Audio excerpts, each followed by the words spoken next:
This is the video of me reading just the new poem I posted on the website called The Important Things.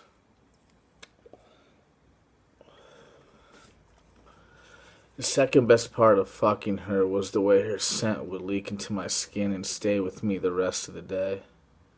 It's been 5 years, but I remember every line on her hand and every freckle on her nose and every direction the muscles on her thighs moved when I pressed my fingers against them, pressing until she moaned and until she whispered those magic words over and over again. "I'm yours," she says. "I'm yours, yours, yours." I remember exactly how her teeth felt carving into my lower lip as I'd pull back slightly while we kissed. My skin stretched and clasped and punctured from the sharp edges of bone she brushed and flossed 4 times a day. When I was 17, me and Harriet would do coke off the black hardcover book of Edgar Allan Poe's complete works and wonder to one another if Kurt Cobain really killed himself or if Courtney had him killed. The blow came from this 27-year-old bartender my 19-year-old sister was sleeping with while her boyfriend was in Ecuador for a year doing missionary work. Harriet was super cute and her tits were nice, and she had these handcuffs she found in her aunt's bedroom and stole one afternoon, and she would let me lock her up wherever I wanted to and do what I wanted, which usually ended up being whatever I saw happening in the porno movies we always watched while we were doing it, and when we weren't doing it. Me and her, we watched a lot of porn together that spring.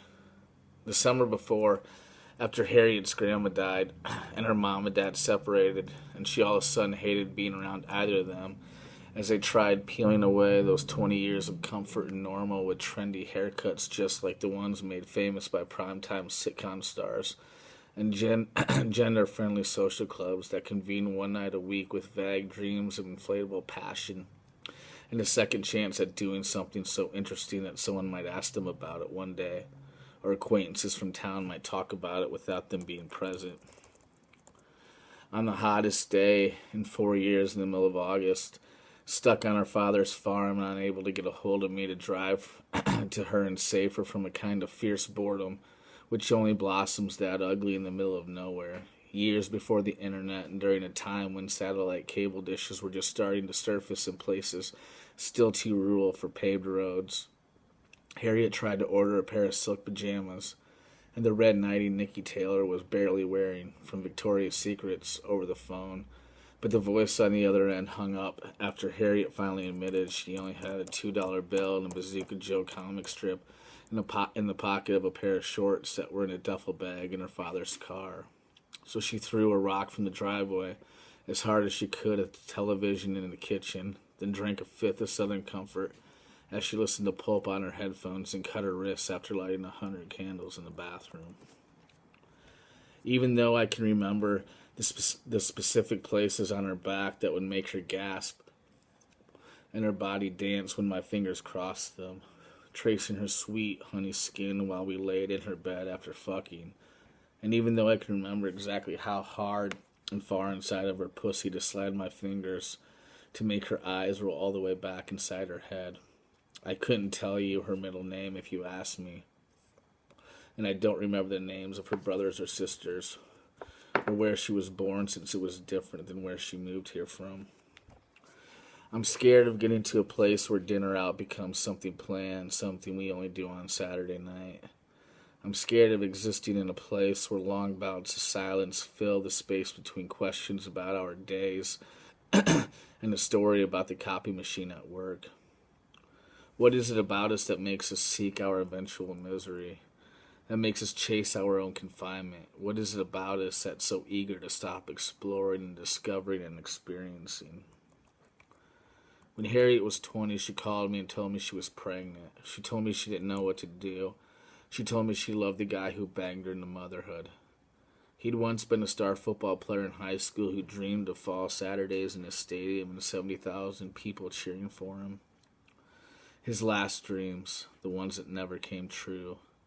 Harriet once dreamed of California and London. She once dreamed of being so far away from home that she forget she ever lived there. On Facebook and Twitter, the details of the new war are plastered all over my timelines.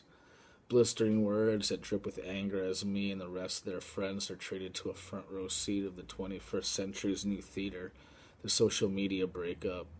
I watch all of this so called stability and security unravel into a thousand, unravel into a loose thread of deceit, days without any passion, late nights with a missing person, and the confirmation that the last few years were nothing more than a huge mistake.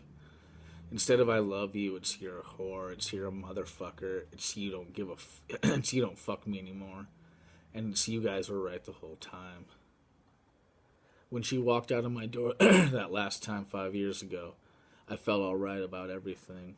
I even felt relief. In my mouth was the final strand of her hair that would ever get stuck in it. I tasted it, then slowly pulled it out and inhaled her scent a final time. It's better this way, it really is. I'd rather miss you than hate you. I'd rather remember the laughing and fucking than the lying and screaming. A year ago on Harriet's daughter's 12th birthday, she told me she wouldn't do anything differently. She said she wouldn't trade this life for any other life. I didn't believe her, but I understood that's what you're supposed to say. I understood the willingness to accept when the only other option is misery. And I hung up the phone and grabbed a beer from the fridge and walked out on my back deck just in time to watch the sun set beneath the Golden Gate Bridge. The first best thing about fucking her was how present we both were, how we were both there and only there. And we communicated perfectly, and we made sure we took care of each other's wants and needs. It's the important stuff that I always remember, because those are the things that led to both of us being happy. The only thing that will ever fucking matter.